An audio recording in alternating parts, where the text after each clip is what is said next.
Hello friends, welcome back to my channel fabulous study. तो friends, कैसी चल रही है आप सबकी तैयारी? तो सीटेट का एग्ज़ाम और पास आने लगा, बस 1 मंथ बचे है, तो ये आप सीरीज़ ज़रूर फॉलो करिएगा। तो आज हम लोग सीटीपी जो मॉक टेस्ट कर रहे हैं, इसका 7 पार्ट है। सीटेट 2021 में एग्ज़ाम होने वाला है। तो फ्रेंड, बहुत इंपॉर्टेंट सेशन है, तो वीडियो को शेयर कर दीजिए। इसमें 15 क्वेश्चन जो होंगे बहुत इंपॉर्टेंट, जो सीटेट में बार बार सीटेट पूछता ही है। तो उसको लास्ट तक जरूर देखिएगा, और चैनल पे नए हो तो चैनल को सब्सक्राइब कर लीजिए, बेल आइकन को प्रेस कर दीजिए, जिससे आपको सीटेट से रिलेटेड जो भी नोटिफिकेशन हो वो मिल सके। और मैंने मोस्टली सीटेट के फर्स्ट और पेपर करवा चुकी है, वो आप मेरी प्लेलिस्ट पे देख सकते हैं। तो स्टार्ट करते हैं आज का सेशन। तो क्वेश्चन नंबर 1 से देखते हैं, जिसमें हम लोग 15 क्वेश्चन करेंगे। तो बहुत अच्छा है सेशन, तो वीडियो को पहले लाइक कर दीजिए सबसे पहले। तो स्टार्ट करते हैं। क्वेश्चन नंबर ए लिखा हुआ, निम्नलिखित में से कौन सा कथन सत्य है? तो जो स्टेटमेंट दे रखा है उसमें सही कथन बताना है। तो पहला, आनुवंशिक बनावट व्यक्ति की परिवेश की गुणवत्ता के प्रति प्रत्युत्पादकता को प्रभावित करती है। या गोद लिए गए जो बच्चे होते हैं उनका वही बुद्धिलब्धांक जो कि आईक्यू होता है, जो गोद लिए गए उनके सहोदर भाई बहन का होता है। या फिर अनुभव मस्तिष्क के विकास को प्रभावित नहीं करता, विद्यालयीकरण का बुद्धि पर कोई प्रभाव नहीं होता। तो ये भी स्टेटमेंट गलत हो जाएगा। अनुभव मस्तिष्क के विकास को प्रभावित नहीं करता, तो ये भी स्टेटमेंट गलत है, क्योंकि ऐसा कोई जरूरी नहीं है कि अनुभव तो प्रभावित करता ही है। गोद लिए गए बच्चों का वही बुद्धि लब्धांक होगा जो गोद लिए गए उनके भाई बहन का, तो ऐसा जरूरी नहीं है। तो ये भी स्टेटमेंट गलत है। तो उसमें सही स्टेटमेंट क्या हो जाएगा? फर्स्ट ऑप्शन, आनुवांशिक बनावट व्यक्ति की परिवेश की गुणवत्ता के प्रति प्रत्युत्पादकता को प्रभावित करती है। तो क्वेश्चन नंबर 1 का जिन्होंने फर्स्ट ऑप्शन दिया सभी का सही है। नेक्स्ट क्वेश्चन देखते हैं। परीक्षा में तनाव निष्पत्ति को प्रभावित करता है। यह तथ्य निम्नलिखित में से किस प्रकार के संबंध को स्पर्श करता है? तो तनाव बताना है संज्ञान भावना को, तनाव विलोपन को, निष्पत्ति चिंता को, या संज्ञान प्रतियोगिता। आंसर कीजिए। क्वेश्चन नंबर 2 का क्या आंसर होगा? तो जो किसको प्रभावित करेगा? संज्ञान भावना। तो ए ऑप्शन जिन्होंने भी लिखा है सभी का सही है। नेक्स्ट क्वेश्चन देखते हैं। क्वेश्चन नंबर 3, विद्यालयों में समावेशन मुख्यतः केंद्रित होता है। तो जो विद्यालय में जो समावेशन मतलब समावेशी जो शिक्षा है उसका मुख्य केंद्र क्या होता है, ये आपको बताना है। तो ए ऑप्शन है विशिष्ट श्रेणी वाले बच्चों के लिए शताब्दी प्रावधानों का निर्माण, या केवल निरयोग छात्रों की आवश्यकताओं को पूर्ण करना, या संपूर्ण कक्षा की कीमत पर निरयोग बच्चों की, या विद्यालयों में निरक्षर अभिभावकों की शैक्षिक आवश्यकताओं पर। आंसर कीजिए। क्वेश्चन नंबर 3 का क्या राइट आंसर होगा? समावेशन है जो मुख्यतः केंद्रित करता है, तो विशिष्ट श्रेणी वाले बच्चों के लिए प्रावधानों का निर्माण पर। तो ए ऑप्शन सही है। नेक्स्ट क्वेश्चन देखते हैं। क्वेश्चन नंबर 4 लिखा हुआ है, इनमें से कौन सा सिद्धांत का यह मत प्रकट करता है कि बच्चे जो होते हैं वो अपनी वृद्धि और विकास मतलब ग्रोथ और डेवलपमेंट हेतु कठोर अध्ययन करते हैं? किस सिद्धांतकार का यह मत है, ये आपको बताना है। तो बंडूरा, मैस्लो, स्किनर, या पियाजे। तो कौन आपके हिसाब से सही आंसर होगा? आंसर कीजिए। क्वेश्चन नंबर 4 का क्या राइट आंसर हो जाएगा? B option. जो मैस्लो है उन्होंने ये कहा था कि जो बच्चे की जो वृद्धि और विकास है उसका कठोर अध्ययन करती हैं। क्वेश्चन नंबर 6 देखते हैं। लिखा हुआ है 5, निम्नलिखित में से कौन सा प्रश्न अपने विशिष्ट क्षेत्र से ठीक तरह से मिला हुआ है? तो ये बताना है। तो क्या आप अपने विद्यार्थियों को उनका मूल्यांकन, या पिछली रात दूरदर्शन में दिखाए गए सृजनशील क्रिकेटों मैच में निर्णायक क्षण कौन सा था, या जड़ी बूटियों का प्रयोग द्वारा चिकन अनुप्रयोग पकाने हेतु नई पाक विधि, या फिर डी ऑप्शन है निर्धारित कीजिए दिए गए माप को विश्लेषण में कौन सा मापक जो आपको परिणामों को पाने में सर्वाधिक प्रवृत्त कर सकता है? तो कौन सा जो प्रश्न में विशिष्ट क्षेत्र से ठीक तरह से मिला हुआ है? आंसर कीजिए। बहुत अच्छा क्वेश्चन है। क्वेश्चन नंबर 5 इसका क्या आंसर होगा? सभी का सही जवाब आना चाहिए। क्या है राइट आंसर? तो जो डी ऑप्शन है बिल्कुल सही है। निर्धारित कीजिए कि दिए गए मापकों को विश्लेषण में से कौन सा मापक जो है वो आपको उत्तम परिणामों को पाने में सर्वाधिक प्रवृत्त कर सकता है। तो डी ऑप्शन जिसने भी लगाया सभी का सही है। नेक्स्ट देखते हैं। क्वेश्चन नंबर 6 लिखा हुआ है, निम्नलिखित में से प्रतिभाशाली अधिगमकर्ताओं के लिए क्या समुचित है? ऑप्शन ए है ये अन्यों को भी कुशल प्रभावी बनाते हैं तथा सहयोगी अधिगम के लिए आवश्यक है। या फिर जो उसका हो जाएगा, वे सदैव अन्य यज्ञ करते हैं और कक्षा के अतिरिक्त उत्तरदायित्व करते हैं। तो ये भी ऑप्शन गलत हो जाएगा। प्रतिभाशाली अधिगमकर्ताओं के लिए क्या समुचित है, ये बताना है।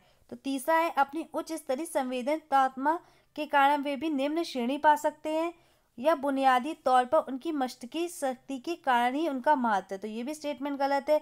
और पहला भी, जो कि साइट आंसर क्या दिख रहा है, अपनी उच्च स्तरीय संवेदनात्मकता के कारण वे भी निम्न श्रेणी पा सकते हैं, बिल्कुल सही। नेक्स्ट क्वेश्चन देखते हैं, क्वेश्चन नंबर 7। तो फ्रेंड्स वीडियो दिया करिए। एक क्वेश्चन नंबर 7 दे रखा है, एक शिक्षिका जो है वो पाठ को पूर्व पठित पाठ से जोड़ती है। पूर्व पठित होगा, ठीक है। बच्चों को सारांश लिखना सिखा रही है, वो क्या करना चाह रही है? जो टीचर है, अध्यापिका है, वो बच्चे का जो पाठ है वो उसको पहले उसके पूर्व ज्ञान से जोड़ रही है और बच्चों को सारांश लिखना क्या कर रही है? सिखा रही है। तो वो कौन सा ऐसा जो है बच्चों में किस चीज़ का आकलन करी, बच्चों को क्या सिखाना चाह रही है? देखते स्टेटमेंट क्या दे रखा है, वह बच्चों की पाठ समझने की शैली विकसित करने में सहायता करे, कि बच्चे जो है उनके पाठ की स्व शैली को विकसित करने में सहायता कर रही है, या फिर बच्चों को संपूर्ण पाठ वस्तु को पूर्ण रूप से न पढ़ने की आवश्यकता का संदेश दे रही है। तो स्टेटमेंट गलत ही है। वह आकलन के दृष्टिकोण से पाठ वस्तु के महत्व को पुनर्बलित कर रही है, ये भी गलत है। या विद्यार्थियों के सामर्थ्य को स्मरण करने को प्रेरित कर रही है। तो राइट ऑप्शन हो जाएगा ए ऑप्शन, वह बच्चों के पाठ समझने की स्व शैली विकसित करने में सहायता कर रही है। तो क्वेश्चन नंबर 7 का जो राइट आंसर हो जाएगा ए ऑप्शन हो जाएगा। क्वेश्चन नंबर 8 है, भाषा अवबोधन में संबंध विकार है। जो भाषा का जो विकार होता है उसमें अवबोधन कौन सा विकार होगी, कौन सी बीमारी होगी? भाषा जब अवबोधन होता है, चालाघात, एप्लेक्सिया जिसे कहते हैं, पठन व्याकरण मतलब डिसलेक्सिया, या फिर वाक संबंधी रोग होगा, या भाषाघात, या फेजिया। आंसर कीजिए। बहुत अच्छा है, बार बार क्वेश्चन आता है, हिंदी में भी ये क्वेश्चन आपका रिपीट होता है। तो भाषा अवबोधन का कौन सा विकार है ये बताइए। एक क्वेश्चन से जरूर आएगा, पेपर में देखा करिए, एक इससे जरूर प्रॉब्लम से कौन सा विकार है तो इससे क्वेश्चन जरूर आता है। तो क्वेश्चन नंबर 8 का जो राइट आंसर हो जाएगा क्या हो जाएगा? भाषा अवबोधन है तो सीधी सी बात है, भाषाघात मतलब अफेजिया होगा। तो कौन सी बीमारी होगी? अफेजिया। क्वेश्चन नंबर 9 देखते हैं, पूर्व विद्यालय में पहली बार आया बच्चा मुक्त रूप से चिल्लाता है, ठीक है। 2 वर्ष पश्चात वही बच्चा जब प्रारंभिक विद्यालय में पहली बार आता है तो उसका तनाव चिल्लाकर व्यक्त नहीं करता, अपितु अपने कंधे व गर्दन की पेशियां तन जाती है। उसके इस व्यवहार परिवर्तन का क्या सैद्धांतिक आधार हो सकता है? तो ये आपको बताना है। तो विकास जो है क्रमिक होता है, इस चक्कर में होता है, या विकास निरंतर ही होता है, या अलग अलग लोगों में विकास भी भिन्न रूप से होता है, या विभेद व एकीकरण जो है विकास के लक्षण है। तो क्वेश्चन नंबर 9 का आप आंसर समझ ही गए होंगे। जो विभेद और एकीकरण है वो क्या है? विकास के ही लक्षण है। तो डी ऑप्शन बिल्कुल सही हो जाएगा। नेक्स्ट क्वेश्चन, क्वेश्चन नंबर 10, निम्नलिखित में से कौन सा वाइगोस्की के सामाजिक सिद्धांत पे आधारित है? ये तो मैंने बहुत बार करवाया, तो ये तो क्वेश्चन किसी का गलत ही नहीं चाहिए। वाइगोस्की जिन्होंने सामाजिक संस्कृति का सिद्धांत दिया था, जिन्होंने समाज को इम्पोर्टेंस दी थी, कहा बच्चा जो होता है अपने पीयर ग्रुप, अपने ग्रुप के साथ ज़्यादा सीखता है, जितना वो सोशल इंटरेक्ट होगा वो चीज़ों को और अच्छे से सीखेगा। तो उन्होंने किस सिद्धांत पे आधारित है ये बताना है। सक्रिय अनुकूलन, पारस्परिक शिक्षण, संस्कृति निरपेक्ष संज्ञानात्मक विकास, अंतर्दृष्टि अधिगम। क्वेश्चन नंबर 10 क्या आंसर होगा? तो सीधी सी बात है, सक्रिय अनुकूलन होगा। तो ए ऑप्शन बिल्कुल सही है।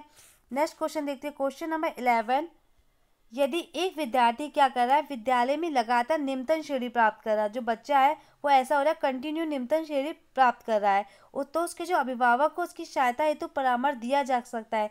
तो क्या दिया जा सकता है? वह अध्यापकों की घनिष्ठ संगति में कार्य करे, मोबाइल फोन, चलचित्र, कॉमिक्स खेल हेतु अतिरिक्त काल पर रोक लगाए, या जो भली भांति शिक्षा नहीं ले पाए उनकी जीवन संबंधी कठिनाइयों का वर्णन करे, या घर पर उसको परिश्रम प्रवृत्त कार्य पर बल दे। आंसर कीजिए। तो किससे जो होगा, क्या परामर्श दिया जा सकता है? जो बच्चा लगातार कंटिन्यू असफल हो रहा है, निरंतर श्रेणी पर कम मार्क्स पा रहा है, तो क्या होगा? क्वेश्चन नंबर 11 का क्या आंसर होगा? तो वह अध्यापकों की घनिष्ठ संगति में कार्य करे, जो उसका सही आंसर हो जाएगा ए ऑप्शन बिल्कुल सही होगा। नेक्स्ट क्वेश्चन देखते हैं, क्वेश्चन नंबर 12, एक बच्चा क्यों है अपनी मातृभाषा सीख रहा है, वह दूसरा बच्चा भी वही भाषा द्वितीय भाषा के रूप में सीख रहा है। ये क्वेश्चन बहुत आता है, बहुत इसको ध्यान से समझिएगा। जो क्वेश्चन है क्या बोल रहा है, एक बच्चा क्या कर रहा है, अपनी मातृभाषा सीख रहा है, और दूसरा बच्चा क्या कर रहा है, वही भाषा जो है द्वितीय भाषा के रूप में सीख रहा है। तो दोनों में निम्नलिखित में से कौन सही समान प्रकार की त्रुटि कर सकते हैं, ये आपको बताना है। मतलब एक तो जो उसकी वो मदर टंग है वही है, लेकिन दूसरा बच्चा जैसे मान लीजिए वो अमेरिका का है, तो यहाँ तो उसको इंग्लिश उसकी जो मदर टंग है वो उसी भाषा को, हिंदी को दूसरी लैंग्वेज के रूप में सीख रहा है। तो इसमें जो कौन सा सही प्रकार की त्रुटि कर सकता है, ये आंसर करना है। जैसे आधिकारिक सामान्यीकरण, सरलीकरण, विकासात्मक या अत्यधिक सशुद्धता। आंसर कीजिए। क्वेश्चन नंबर 12 का क्या राइट आंसर होगा। बहुत अच्छा क्वेश्चन है, सही आंसर कीजिए। फ्रेंड्स वीडियो पसंद आए तो लाइक जरूर करिए फ्रेंड्स, और सब्सक्राइब जरूर करके जाइएगा, बहुत हेल्पफुल है, बहुत अच्छे क्वेश्चन है। और लास्ट में मुझे जरूर बताइएगा आउट ऑफ 50 कितने क्वेश्चन होंगे। आंसर कीजिए क्वेश्चन नंबर 12। तो जो उसका राइट आंसर हो जाएगा सी ऑप्शन, विकासात्मक हो जाएगा। ठीक है, नेक्स्ट क्वेश्चन देखते हैं। क्वेश्चन नंबर 13, निम्नलिखित में से कौन सा तत्व कक्षा में अधिगम हेतु सहायक होता है। तो वो होता है ना, कक्षा में जो अधिगम जो लर्निंग है उसके लिए सबसे सहायक बताना है। तो पहला, बच्चों को अधिगम हेतु प्रेरित करने के लिए परीक्षणों की संख्या को बढ़ा देना, या अध्यापकों द्वारा बच्चों की स्वायत्ता को बढ़ावा व सहायता देना, या समानता बनाए रखने के लिए किसी एक अनुदेशन पद्धति पर टिके रहना, या कालांश की अवधि 40 मिनट से 50 मिनट तक बढ़ा देना। आंसर कीजिए। क्वेश्चन नंबर 13 का क्या होगा, जो कक्षा तत्व में अधिगम हेतु सहायक होता है। आंसर कीजिए क्वेश्चन नंबर 13। तो क्या राइट आंसर हो जाएगा, बी ऑप्शन, अध्यापकों द्वारा बच्चों की स्वायत्ता को बढ़ावा व सहायता देना। तो बी ऑप्शन सही हो जाएगा। क्वेश्चन नंबर 14 है, बहुबुद्धि सिद्धांत को वैध नहीं माना जा सकता। सिद्धांत किसने दिया था, आपको पता है, गॉर्डनर ने। तो जो उसका वैध किसके लिए नहीं माना जा सकता, ये बताना है आपको। तो ए ऑप्शन है, विशिष्ट परीक्षणों के अभाव में भिन्न बुद्धियों का मापन संभव नहीं है, या सभी 7 बुद्धियों को समान महत्व नहीं देता, या केवल अब्राहम मैस्लो के जीवन भर के सघन अनुभवात्मक अध्ययन पर आधारित है, या सर्वाधिक महत्वपूर्ण समान बुद्धि जी के अनुकूलन सुसंगत नहीं है। तो क्वेश्चन नंबर 14 का जो राइट आंसर हो जाएगा, जो बहुबुद्धि का जो सिद्धांत जो हॉवर्ड गार्डनर ने दिया था वो वैध नहीं माना जाता, क्योंकि विशिष्ट परीक्षणों के अभाव में भिन्न बुद्धियों का मापन संभव नहीं। तो ए ऑप्शन सही हो जाएगा। तो लास्ट क्वेश्चन देखते हैं। क्वेश्चन नंबर जो 15 है, दे रखा है, निम्नलिखित में से कौन सा आलोचनात्मक दृष्टिकोण बहुबुद्धि सिद्धांत संबंध नहीं है। तो बुद्धि से भी एक क्वेश्चन जरूर आता है, बहुबुद्धि से आप देखिएगा पेपर जब भी खोल के देखिए तो मल्टीपल इंटेलिजेंस का क्वेश्चन आता ही है, तो एक क्वेश्चन से जरूर आता है। तो यह शोध रहित नहीं है, विभिन्न बुद्धियों भिन्न भिन्न विद्यार्थियों के लिए विभिन्न पद्धतियों की मांग करती है, प्रतिभाशाली विद्यार्थी प्राय जो होते इस क्षेत्र में ही अपनी विशेषता प्रदान करती हैं, या इसका कोई अनुभवात्मक आधार नहीं है। तो क्वेश्चन नंबर 15 का आंसर कीजिए गाइस। मैंने बोला ना आपको बहुत इंपॉर्टेंट क्वेश्चन है, तो वीडियो को ज़्यादा से ज़्यादा प्लीज़ शेयर करिए, और चैनल पे नए हो तो लाइक सब्सक्राइब जरूर करिएगा। तो क्या हो जाएगा इसका राइट, क्वेश्चन नंबर 15 का जो राइट आंसर हो जाएगा सी ऑप्शन, प्रतिभाशाली जो तो क्या होगा, सी ऑप्शन, प्रतिभाशाली विद्यार्थी प्राय एक ही क्षेत्र में अपनी विशेषता प्रदर्शित करते हैं। तो 15 का जिन्होंने भी सी ऑप्शन सोचा है सभी का सही है, राइट आंसर हो जाएगा। तो फ्रेंड्स लास्ट में मुझे जरूर बताइएगा वीडियो कैसी लगी, आप बताएंगे मुझे बहुत मोटिवेशन मिलता है। और लास्ट में ये बताइएगा आउट ऑफ 15 कितने क्वेश्चन हो रहे हैं, आज से आपको पता चलेगा आपकी तैयारी कैसी चल रही है। और जहाँ भी आपको कोई डाउट हो, किसी क्वेश्चन को पूछना हो, तो मुझसे कमेंट बॉक्स कर सकते हैं, और मेरा टेलीग्राम पे भी चैनल लिंक है, तो उस पर आप क्वेश्चन पूछ सकते हैं। और ज़्यादा से ज़्यादा लोगों में वीडियो को शेयर करिएगा। Thank you for watching, thank you friends.